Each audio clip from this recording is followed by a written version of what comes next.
I am pleased to present to you Karen Maurer.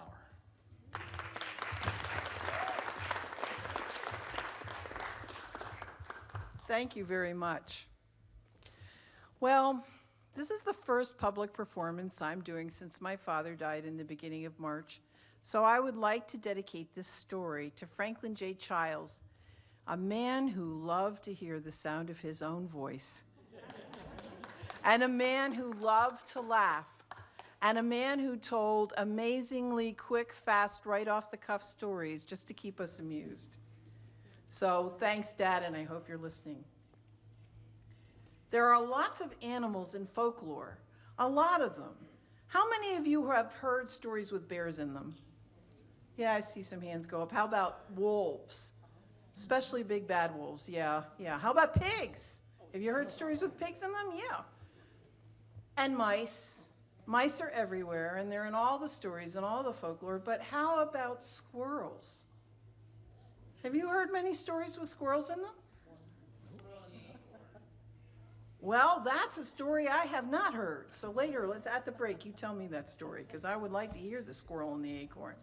I have a story in it with a squirrel in it, and this is it. Once there was an old woman. She lived with an old man. They lived with a little boy and a little girl and a squirrel in a cabin on top of the hill. And in that cabin, domestic tranquility reigned supreme, for everything was exactly as it should be. The little old lady ruled the roost. And that is exactly how it should be. The little old man tended the garden, chopped the wood, fixed things when they were broken. The children did their chores, and the squirrel ran back and forth on the mantelpiece, and sometimes down the side of the fireplace, across the hearth and back up the other way, and sometimes halfway across the mantelpiece, she'd turn around and go back the other way. It was the best thing. It was like television before television was invented. She was their entertainment. Now, there was another reason the little old woman was such a ruler of this cabin of domestic tranquility, and that was because she made the very, very best biscuits in the entire world, let alone the universe. Whenever I want to tell people about these biscuits, I become speechless. How does one communicate biscuit perfection in mere words? I don't know. But I will tell you, the little old woman's biscuits have their own Facebook fan page with more than 600,000 likes, and the number is growing every second. And this is pretty amazing because the little old woman didn't have electricity or the internet or anything, but her biscuits, they have a fan page on Facebook. Look it up under biscuits. Make sure you spell it correctly. Well, one day the little old woman decided she was going to make biscuits. So she went out to the kitchen and she got out the flour and the salt and the sugar and whatever fat she used. There are some arguments because it is a closely guarded recipe. So no one really knows if she uses lard or butter. Doesn't matter. But when she got the baking soda, or as she liked to call it, Sody Sallyratus, when she got the baking soda out, there was only 1/4 teaspoon left. You can't make biscuits without baking soda. So she called to the little boy, and the little boy came running up. He was a good little boy. Little boy, I want to make biscuits. Oh, thank you, little old woman. I truly need your biscuits. Well, I can't make the biscuits. I don't have any Sody Sallyratus. Could you go to the store and come right back? Yes, ma'am, he said, and he went running down the road. He ran over the bridge, he ran into the store, he got the biggest box of baking soda that he could carry. He came back over that bridge when, all of a sudden, a great big bear stuck his head out from under that bridge and said, "Who's that running over my bridge?" "Mr. Bear," said the little boy, "I have no time to talk to you. My little old woman is making biscuits and I got to get the Sody Sallyratus up there." He says, "I don't care about biscuits. I'm hungry right now. And I think I'm going to eat you." And he grabbed that little boy and his Sody Sallyratus. And he held him up by his feet, and gulp, he swallowed him whole. One gulp. Back at the cabin, little old woman was waiting for her Sody Sallyratus.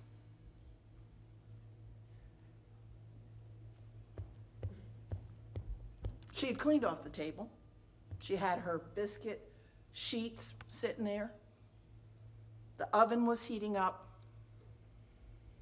I think she uses a sifter, I'm not sure. Like I said, it's a closely guarded secret recipe. But that little boy did not show up at all, so she called the little girl. Little girl? Yes, ma'am, said the little girl, skipping in. Listen, I would really like to make biscuits. Oh, thank goodness, little old woman, I truly need your biscuits. Well, so do I, said the little old woman. And I sent the little boy for some Sody Sallyratus, and he has not come back. Could you go find him and tell him to come back in a hurry? Yes, ma'am, said the little girl, and she went skipping down the road. She was skipping over that bridge when all of a sudden, that great big bear stuck his head out. And he said, "Who's that skipping over my bridge?" "I have no time to talk to you, Mr. Bear," said the little girl. "I have to find some Sody Sallyratus." "You don't have to find anything, because I ate the Sody Sallyratus and the boy that came with it, and I'm still hungry. I think I'll eat you." And he grabbed that little girl by her pigtails, and he held her up over his mouth, and gulp, he swallowed her in one big gulp. Back at the cabin, it was very, very quiet in the cabin. All you could hear was the scamper of the squirrel on the mantelpiece, and the tick, tick, tick of the clock, and the of the little old man sitting on the front porch. There was no biscuit baking going on that day. And the little old woman, she said, "Little old man." And he came in and he said, "Yes, dear." Isn't that sweet? After all these years, still calling her dear. I think it's because he forgot her name.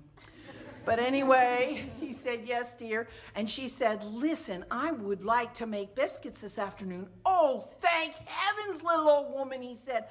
"I truly need your biscuits." "But I can't make them," said the little old woman, barely containing her annoyance and her concern. These are dangerous times. "I sent the little boy down the road, and then I sent the little girl down the road, and they have not returned. They could have run into coyotes or encyclopedia salespeople or Moonies or any of those things. So will you please go down and bring them back in the Sody Sallyratus so I can get these biscuits done?" And he said, "Yes, dear, I will do that." And he went shuffling down the road. He was shuffling down the road. He was shuffling down the road. He was shuffling as fast as he could. He shuffled right over that bridge when all of a sudden, and you know what happened, that great big bear. Oh, he was a lot bigger than that. That great big bear. He was actually a little bit bigger than that, so could we try it again? That great big bear stuck his head out and said, "Who's that shuffling over my bridge?" "Mr. Bear," said the little old man, "I have no time to discuss anything with you because my wife is going to be making biscuits. I do not care about these biscuits. Biscuits, biscuits, biscuits. What is it about these biscuits? I am hungry now, little old man. I already ate a little boy and a little girl and some Sody Sallyratus, and I think I will eat you." And he grabbed that little old man and he swallowed him whole. One gulp. You could hear the wind flapping the screen door up in the cabin, and the clock going tick, tick, tick, tick, tick, and the squirrels scampering on the mantelpiece, and nothing else. And the little old woman looked at her fire burning in her stove, and she looked at her baking tins on the table, and she said, "I don't know what's happened to my domestic tranquility, but If I want something done, it seems I will have to do it myself. And she went stomping down the road. She didn't even take her apron off. She stomped down the road. She stomped over the bridge. And all of a sudden, and we know what happened. All of a sudden, that great big bear stuck his head out and said, "Who's that stomping over my bridge?" And she said, "Bear, I have no time for you. I am looking for my family. They have run away.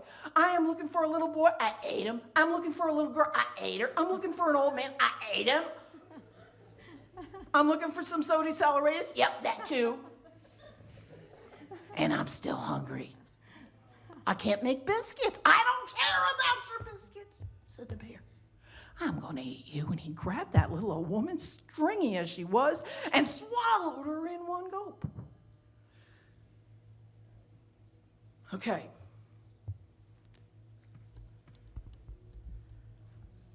I guess that's the end of the story. Sorry. That's all. There's nobody else in the cabin. Oh! I am so sorry. I promised you a story about a squirrel, and you shall have one. That squirrel had been waiting all afternoon for biscuits. And when the little old woman left and didn't come back, the squirrel said, "Hey, where'd everybody go? Where are my biscuits? I'm hungry. I truly need those biscuits." So she decided to find out. She jumped off the mantelpiece and went scampering down the road. She was scampering over the bridge, and we all know what happened next. There was that great big bear sticking his head out and saying, "What are you doing on my bridge, blah, blah, blah." And the squirrel said, "Hey, I'm looking for a little old woman. She's supposed to make me some biscuits." "I'm so sick and tired of those biscuits," said the bear. "I'm going to eat you, little squirrel." And the squirrel ran off into the woods. Well, the bear had to follow. He was still hungry. So he got up from under that bridge, and he ran after that squirrel.